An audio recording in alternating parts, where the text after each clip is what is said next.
भारत देश में बहुत ज्यादा सोना था जिसके कारण भारत को सोने की चिद्धियां कहा जाता था।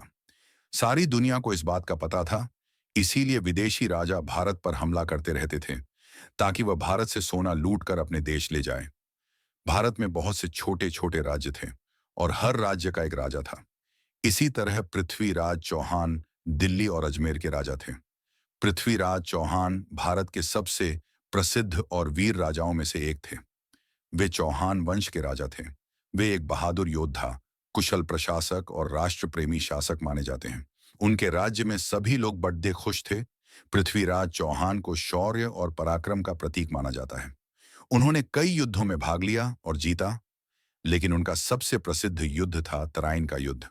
पृथ्वीराज ने तराइन का पहला युद्ध मोहम्मद गौरी के खिलाफ लड़ा और उसे बुरी तरह हराया। मोहम्मद गौरी युद्ध का मैदान छोड़ दच कर वापस अपने देश भाग गया, परंतु वह अपनी हार को नहीं भूल पाया।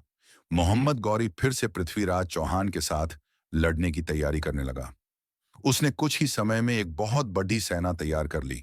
एक साल बाद मोहम्मद गौरी ने बड़ी सेना के साथ फिर से पृथ्वीराज चौहान पर हमला कर दिया। बहुत जबरदस्त युद्ध हुआ और दुर्भाग्यवश मोहम्मद गौरी ने कुटिल चालों से विजय प्राप्त की और पृथ्वीराज को बंदी बना लिया। पृथ्वीराज के दरबार में एक कवि चंद्रबरदाई था। वह पृथ्वीराज का प्रिय मित्र भी था।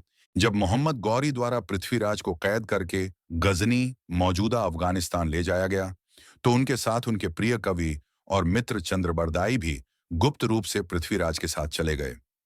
गजनी ले जाकर पृथ्वीराज को अंधा कर दिया गया। मगर मोहम्मद गौरी को यह नहीं पता था कि पृथ्वीराज न केवल युद्ध में निपुण थे, बल्कि श्रवण से निशाना साधने में भी दक्ष थे। पृथ्वीराज के मित्र चंद्रबरदाई ने इस बात का लाभ उठाने की योजना बनाई। कहा जाता है कि चंद्रबरदाई ने मोहम्मद गौरी को पृथ्वीराज की तीरंदाजी का तमाशा दिखाने के लिए राजी किया।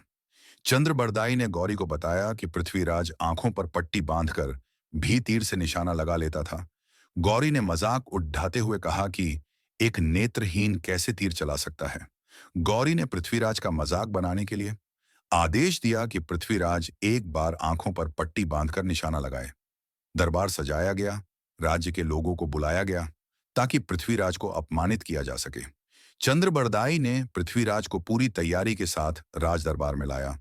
पृथ्वीराज को सब कुछ समझा दिया कि जैसे मैं कहूंगा वैसा ही करना।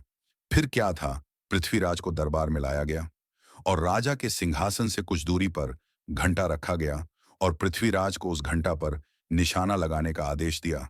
चंद्रबरदाई ने पृथ्वीराज को कविता के रूप में एक संकेत दिया और बताया कि मोहम्मद गौरी निशाने वाले घंटा से कितनी दूर और किस दिशा में और कितनी ऊंचाई पर है।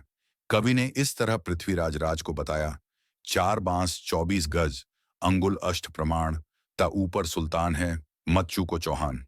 इसका अर्थ था, सुल्तान आपसे 24 गज की दूरी पर 4 बांस ऊंचाई पर बैठा है, सीधा निशाना साधो।